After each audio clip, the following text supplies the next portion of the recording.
Ketika parfum asing menempel di baju suami, hati Isti sudah lebih dulu retak.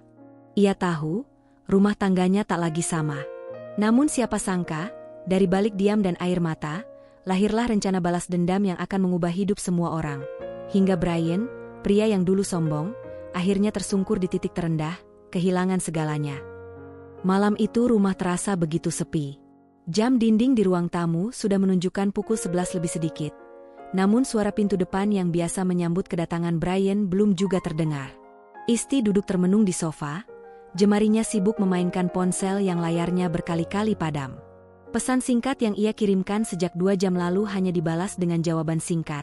Ada kerjaan tambahan, jangan tunggu. Namun hati Isti gelisah. Brian bukan tipe yang pulang larut tanpa kabar jelas. Beberapa bulan terakhir, perubahan sikap suaminya kian nyata. Brian menjadi lebih dingin, obrolan mereka sering berakhir dengan diam panjang. Senyum hangat yang dulu selalu hadir, perlahan menghilang. Tak lama kemudian, suara pintu berderit terdengar. Brian akhirnya pulang.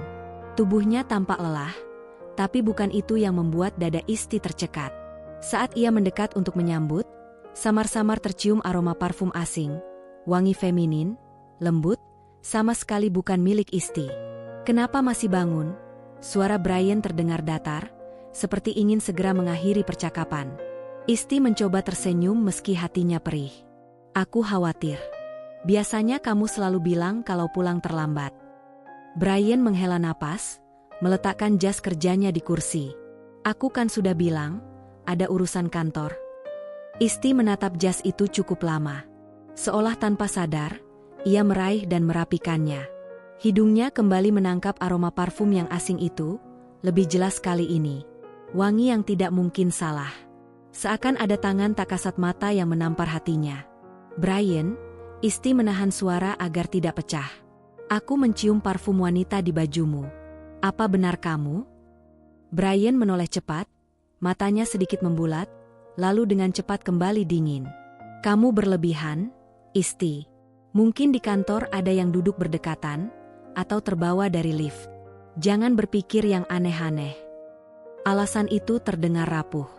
Tapi Brian segera melangkah menuju kamar, meninggalkan Isti berdiri sendiri di ruang tamu dengan hati yang remuk. Dalam diam, Isti merasakan sesuatu yang jauh lebih menakutkan dari sekadar pulang larut malam. Benih perselingkuhan. Sesuatu yang selama ini ia takutkan, kini mulai menunjukkan wujudnya. Dan ia sadar, malam ini hanyalah awal dari ketegangan yang lebih besar. Beberapa hari setelah kejadian malam itu, Isti berusaha bersikap biasa. Ia masih menyiapkan sarapan seperti biasanya, menyiapkan baju kerja Brian, dan mengantar Dinda ke sekolah. Namun jauh di lubuk hatinya, ia tahu ada yang tak beres. Brian semakin sering pulang larut, bahkan kadang tidak menyentuh masakan yang sudah Isti siapkan dengan penuh cinta. Jika ditanya, jawabannya selalu sama, rapat mendadak, proyek baru, klien rewel. Alasan yang terdengar masuk akal, tapi justru terasa terlalu sering diucapkan. Isti mulai mencurigai sesuatu. Ia tahu, jika ia hanya menuduh tanpa bukti, Brian pasti akan semakin menjauh. Maka ia memilih jalan yang lebih tenang, mengamati, mendengarkan, dan menunggu kesempatan. Kesempatan itu datang suatu sore, ketika Brian meninggalkan ponselnya di meja ruang tamu untuk mandi. Biasanya Brian sangat menjaga ponselnya, seakan benda itu lebih berharga dari apapun.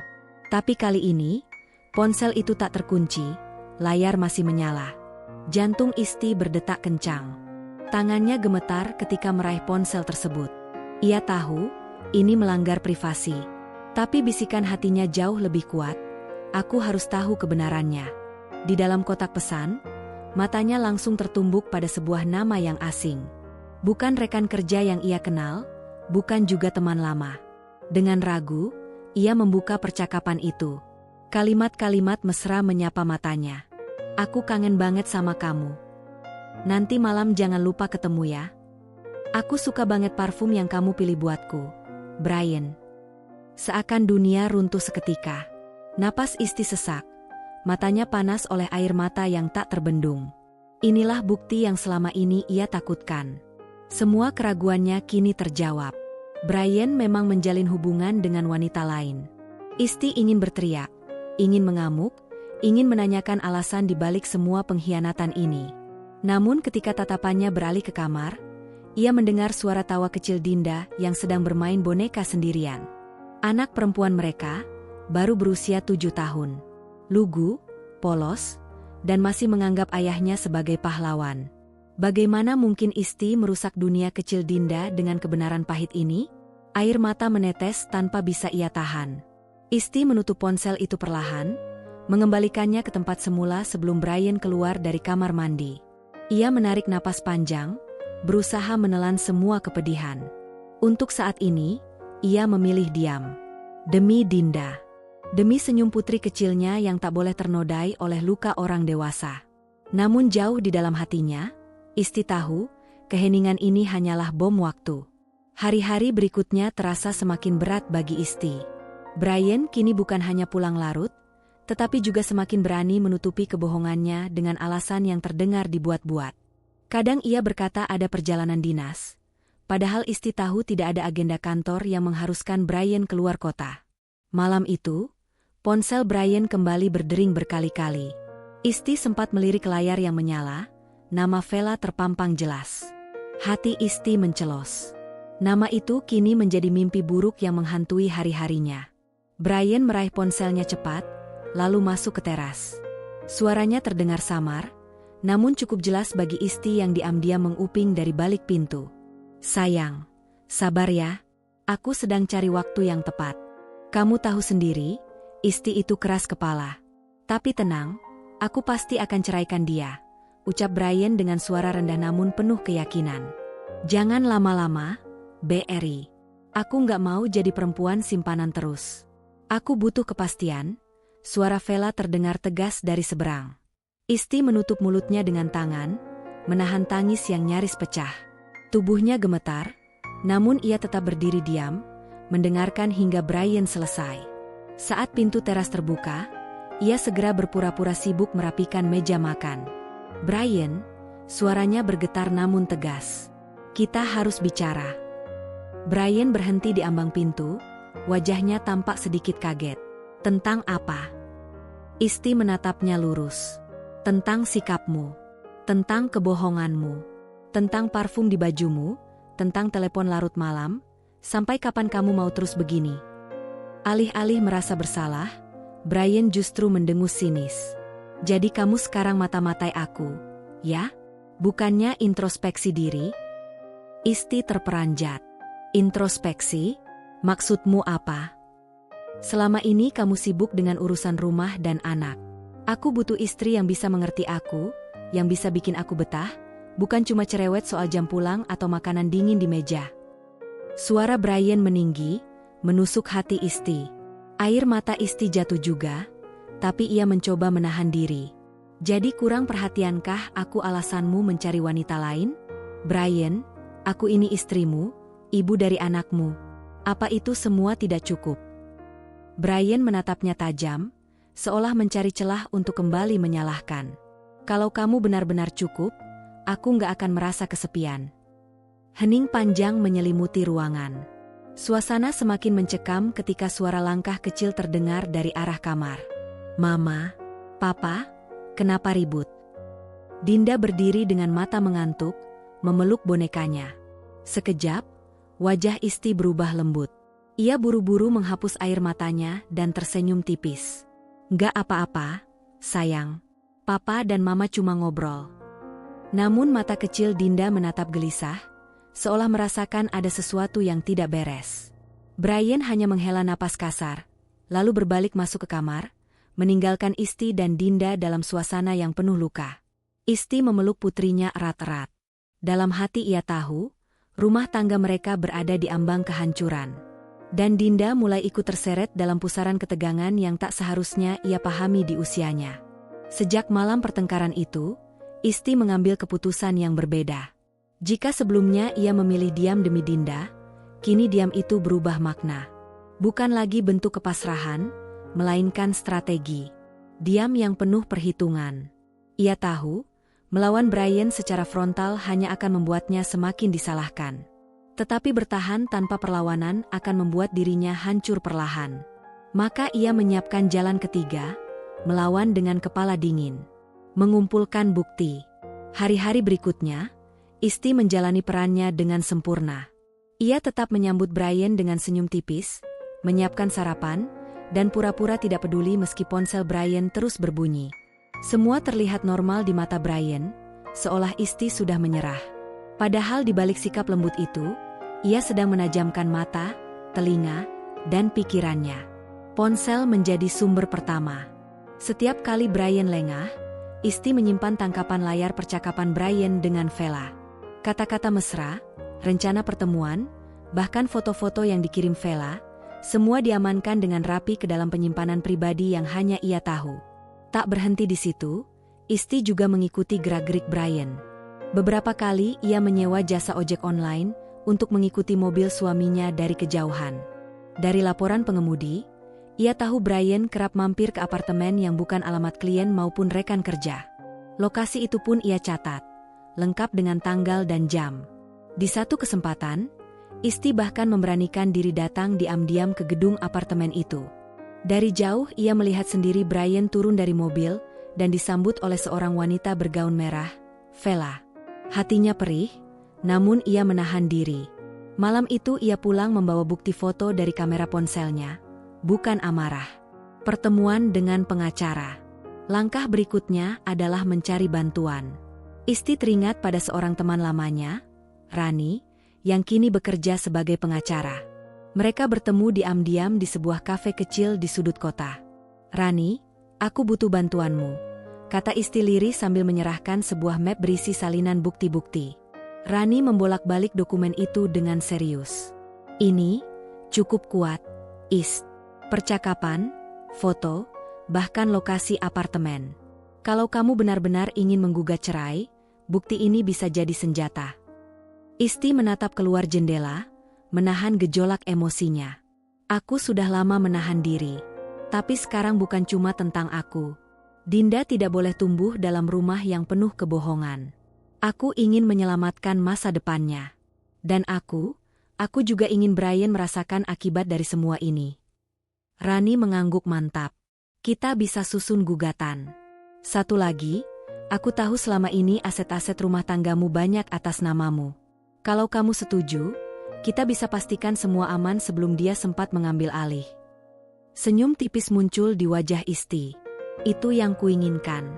Jika Brian memilih mengkhianati keluarganya, biarlah dia pergi dengan tangan kosong." Kepura-puraan di rumah. Di rumah, Isti tetap berakting. Ia tidak pernah lagi mempersoalkan jam pulang Brian, tidak pernah bertanya kemana suaminya pergi.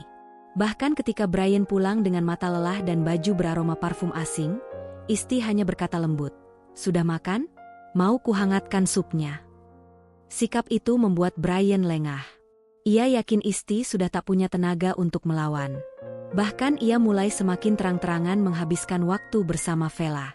Suatu malam, Brian pulang dengan wajah sumringah. "Isti, aku mungkin akan ada proyek besar. Jadi kalau aku sering keluar kota, jangan heran." Isti hanya tersenyum samar. "Tentu, aku percaya padamu." Brian menepuk bahunya seolah ia istri yang patuh. Padahal dalam hati, Isti sudah menghitung hari menuju saat yang ia tunggu. Gugatan yang mengejutkan. Puncaknya datang 2 bulan kemudian. Di pagi yang tampak biasa, Brian dikejutkan oleh kedatangan kurir pengadilan. Sebuah amplop putih tebal diserahkan kepadanya. Saat ia membuka dan membaca isinya, wajahnya pucat. "Ini, gugatan cerai," suaranya tercekat. Isti yang sedang menyiapkan bekal sekolah Dinda, menoleh tenang. "Ya, aku yang mengajukannya." Brian meledak. "Kamu gila, Isti. Kenapa tiba-tiba begini?" Isti menatap lurus ke matanya. "Tidak tiba-tiba. Aku sudah tahu semua kebohonganmu. Percakapanmu dengan Vela, apartemen tempat kalian bertemu, foto-foto yang kalian kirimkan. Semua ada. Dan sekarang, aku tidak mau lagi jadi korban." Brian terdiam. Rahangnya mengeras, matanya berkilat marah. "Kamu berani sekali. Kau pikir aku akan menyerah begitu saja?" Namun beberapa minggu setelahnya, Brian baru benar-benar terpojok. Saat persidangan dimulai, pengacaranya mendapati bahwa hampir semua aset berharga, rumah, tanah, bahkan simpanan tabungan, berada atas nama Isti. Dengan bantuan Rani, aset itu aman dan sah secara hukum. Brian nyaris tak bisa berbuat apa-apa. Gugatan cerai berjalan lancar, dan posisinya semakin lemah di mata hakim. Vela yang murka. Sementara itu, Vela yang semula penuh harapan, mulai kehilangan kesabaran. Ia mendapati Brian kini tak lagi bisa memberikan kemewahan seperti dulu. Uang saku bulanan, hadiah-hadiah mahal, bahkan biaya apartemen, semuanya mulai macet. BRI, kamu bilang mau ceraikan istrimu. Kamu janji kita bisa hidup bahagia bersama. Tapi sekarang, kamu bahkan tak bisa bayar listrik apartemen ini. Vela melemparkan ponsel ke sofa dengan kesal. Brian berusaha menenangkan. Sayang, ini hanya sementara. Aku sedang urus semua asetku. Vela tertawa sinis. Asetmu? Jangan bohong. Semua atas nama Isti, kan? Kamu sudah jatuh miskin, Brian. Apa yang bisa kamu janjikan ke aku sekarang? Brian terdiam. Wajahnya merah pada menahan malu sekaligus marah. Untuk pertama kalinya, ia merasa dikhianati oleh Isti yang berhasil menjebaknya, dan oleh Vela yang kini menuntut lebih dari apa yang bisa ia berikan. Jangan tinggalkan aku, Vel. Aku butuh kamu, suaranya memelas. Namun Vela hanya mendengus. Aku tidak butuh laki-laki pecundang. Kalau kamu tidak bisa memberiku apa-apa lagi, lebih baik kita akhiri saja. 2 pengkhianatan. Malam itu, Brian duduk sendirian di dalam mobilnya. Hujan turun deras, kaca depannya buram. Ia menatap kosong ke depan, merasakan dunia runtuh di sekelilingnya. Istrinya yang selama ini ia anggap lemah ternyata jauh lebih cerdas dan licik darinya. Tanpa ia sadari, Isti mengumpulkan bukti, menyiapkan gugatan, dan mengamankan semua aset. Kini, ia benar-benar kehilangan pijakan. Sementara Vela, wanita yang ia pilih dengan penuh nafsu, kini meninggalkannya begitu saja saat uang tak lagi mengalir. Semua janji manis tentang masa depan bersama lenyap, berganti hinaan dan kemarahan. Brian merasa dipermainkan, dihancurkan oleh 2 wanita sekaligus. Dan ironisnya, semua itu adalah akibat dari pilihannya sendiri. Isti yang menang dengan sunyi. Di rumah yang kini hanya dihuni Isti dan Dinda, suasana terasa lebih tenang. Isti duduk di ruang tamu, memandang putrinya yang sedang tertawa riang menonton kartun. "Ma, Papa kapan pulang?" tanya Dinda polos. Isti menarik napas dalam, lalu tersenyum lembut. "Papa sibuk, sayang. Tapi Mama janji, kamu tidak akan kekurangan kasih sayang." Dalam hatinya, Isti tahu luka ini akan butuh waktu untuk sembuh. Namun satu hal pasti, ia tidak lagi terjebak dalam lingkaran kebohongan. Ia berhasil melindungi dirinya, melindungi masa depan Dinda, dan membuat Brian merasakan pahitnya pengkhianatan. Dan semua itu, ia lakukan dengan diam yang penuh perhitungan. Hari itu datang tanpa peringatan. Vela mengemasi barang-barangnya dari apartemen kecil yang dulu penuh janji manis bersama Brian. Gaun-gaun mahal yang dibelikan Brian dulu sudah lama ia jual untuk menutup tagihan. Kini hanya tersisa koper besar dan wajah dingin. "Vela, tolong, jangan tinggalkan aku." Brian berusaha menahan dengan suara parau. Matanya merah, rambutnya acak-acakan, wajahnya penuh kantuk akibat semalaman mabuk. Vela menoleh dengan tatapan sinis. "Brian, aku sudah cukup sabar. Aku bersama kamu karena aku pikir kamu bisa memberi aku masa depan. Tapi nyatanya, kamu hanya beban. Kamu bahkan tak bisa bayar sewa apartemen ini bulan depan. Aku bisa bangkit lagi. Aku janji, Vel. Asal kamu tetap di sisiku." Vela tersenyum miris, menggeleng perlahan. "Janji? Janji manis itu dulu yang buat aku percaya. Tapi sekarang, kamu bahkan kehilangan pekerjaan. Semua asetmu disapu bersih istrimu. Kamu bukan siapa-siapa lagi. Aku nggak butuh pecundang." Tanpa menunggu jawaban, Vela menyeret kopernya keluar. Pintu apartemen berderit, lalu tertutup keras. Suara itu bergema di telinga Brian, memecahkan sisa-sisa harga dirinya yang sudah rapuh. Ia merosot di lantai, botol alkohol masih tergenggam di tangan. Air matanya bercampur dengan tawa getir yang keluar begitu saja. Sialan, semua orang meninggalkanku. Kehidupan baru Isti. Sementara itu, di rumah yang kini hanya dihuni 2 jiwa, Isti menemukan ketenangan yang sudah lama ia rindukan. Ia tidak lagi harus menunggu pintu berderit tengah malam, tidak lagi menahan napas setiap kali mencium parfum asing di baju suaminya. Dinda tumbuh ceria, meski sesekali masih bertanya tentang ayahnya.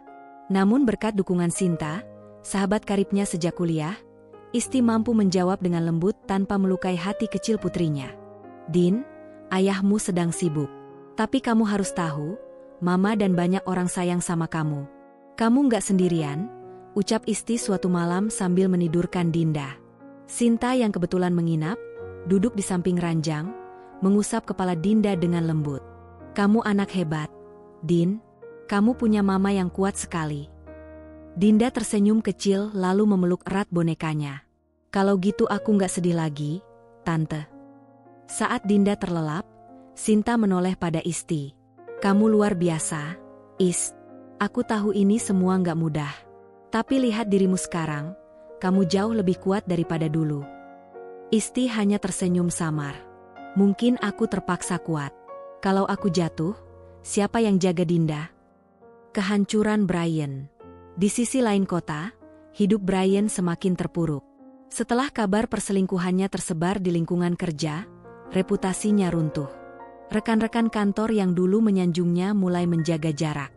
Atasan tak lagi percaya, dan akhirnya kontrak kerjanya diputus. Ia mencoba mencari pekerjaan baru, tetapi selalu gagal. Nama buruknya sudah lebih dulu sampai ke telinga perusahaan lain. Teman-temannya satu persatu menghilang, enggan berhubungan dengan pria yang kehilangan segalanya. Di rumah kontrakan kecil yang pengap, Brian hanya ditemani botol-botol kosong dan tubuhnya sendiri yang makin lemah. Batuknya sering kambuh, dadanya sesak, tapi ia tak punya cukup uang untuk berobat. Suatu malam, ia menatap bayangan dirinya di kaca buram. Wajahnya tirus, matanya cekung, kulitnya kusam. Laki-laki yang dulu gagah dengan jas rapi, kini hanyalah sosok lusuh dengan pakaian kotor. Kenapa semua ini terjadi padaku? Gumamnya lirih. Lalu ia sendiri yang menjawab, suaranya getir, karena aku bodoh. Karena aku buang istri terbaikku. Karena aku buta oleh nafsu. Air matanya jatuh. Untuk pertama kali, Brian benar-benar merasa sendirian. Tidak ada lagi Vela, tidak ada lagi teman, tidak ada lagi keluarga yang mau menerima. Dua dunia yang berbeda. Kontras itu semakin jelas.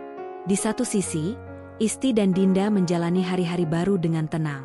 Pagi dipenuhi tawa kecil saat bersiap ke sekolah, sore ditemani dongeng, malam ditutup doa sederhana. Kehadiran Sinta membuat rumah itu terasa hangat, meski hanya dihuni 2 perempuan tangguh. Di sisi lain, Brian terjebak dalam kegelapan. Tubuhnya semakin ringkih, pikirannya kabur karena alkohol, dan harapannya sirna satu persatu. Ia mencoba menelepon Vela, tapi nomornya sudah diblokir. Ia mencoba mendatangi beberapa teman lama, tapi pintu rumah selalu tertutup rapat untuknya.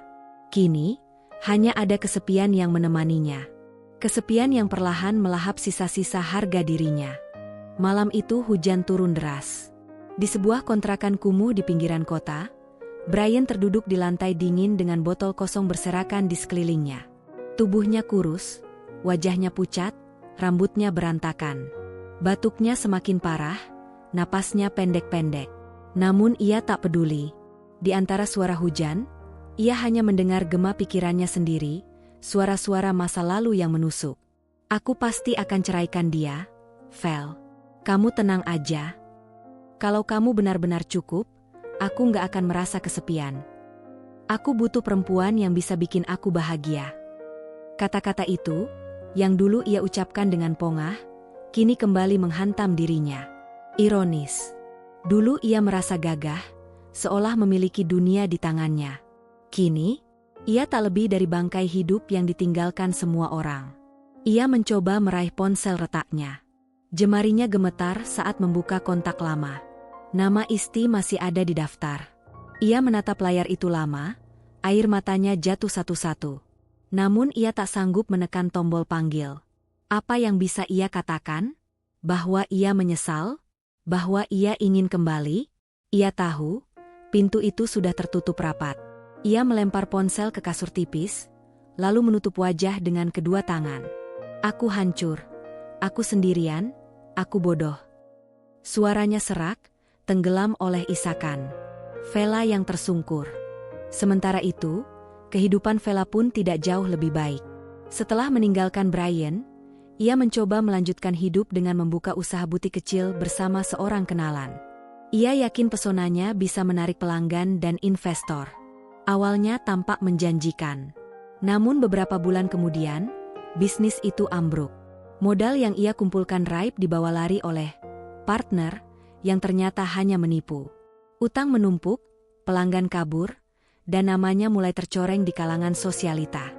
Vela terperangkap dalam lingkaran hutang dan tuntutan. Banyak orang yang dulu mengelilinginya demi pesta dan glamor, kini menghilang satu persatu. Sama seperti Brian, ia merasakan pahitnya ditinggalkan ketika sudah tak punya apa-apa. Malam-malamnya diisi dengan tangis di balik pintu kamar apartemen yang hampir disita. Ia memandangi gaun-gaun lama yang dulu ia banggakan, kini tak berharga. Sering ia bertanya dalam hati, apakah ini balasan dari semua yang kulakukan pada Isti? Namun penyesalan itu datang terlambat. Dunia sudah menutup pintu untuknya. Isti yang teguh. Di sisi lain, Isti tetap melangkah dengan hati teguh. Hidupnya memang tidak mudah sebagai ibu tunggal, namun ia memilih menjalani semuanya dengan cinta. Pagi-pagi, ia menyiapkan sarapan sederhana untuk Dinda, menyelipkan bekal kecil ke tas sekolah, lalu mengantar putrinya dengan senyum.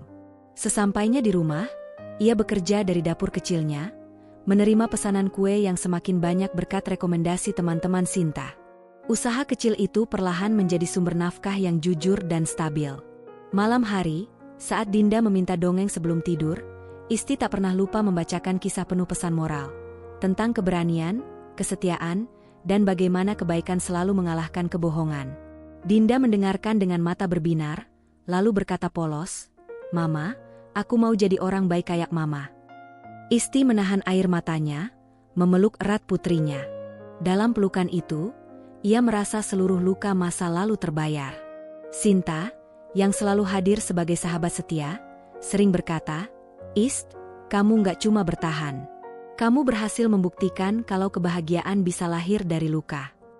Isti tersenyum, meski hatinya masih menyimpan bekas luka lama. "Aku hanya ingin Dinda tumbuh dengan hati yang bersih. Aku tak mau ia mengulang kesalahan orang tuanya." Dunia yang membalik. Waktu berjalan. Brian semakin jatuh ke jurang. Ia kehilangan pekerjaan, harta, wanita, dan kini kesehatan. Ia benar-benar hidup sebatang kara, tanpa keluarga, tanpa sahabat. Vela pun tersungkur dalam nasib yang tak kalah kelam. Orang-orang yang dulu ia banggakan sebagai lingkaran sosialnya berbalik mencibir. Ia tak lagi punya panggung untuk memamerkan diri. Sementara itu, Isti, yang dulu selalu dipandang sebelah mata, kini justru berdiri tegak. Meski hidup sederhana, ia kaya akan cinta, harga diri, dan kekuatan. Ia menjadi teladan bagi putrinya, dan bukti nyata bahwa kesetiaan dan kesabaran pada akhirnya tidak sia-sia. Kontras itu begitu jelas. Brian yang dulu sombong, kini hancur lebur, terjerembab dalam depresi dan alkohol. Vela yang dulu congkak, kini ditipu dan bangkrut. Isti yang dulu dianggap lemah, kini justru menjadi pemenang yang sejati. Malam-malam Isti diisi doa syukur, sementara malam-malam Brian dan Vela diisi tangis penyesalan. Dunia seolah memberi pelajaran keras, bahwa pengkhianatan selalu menuntut balasan.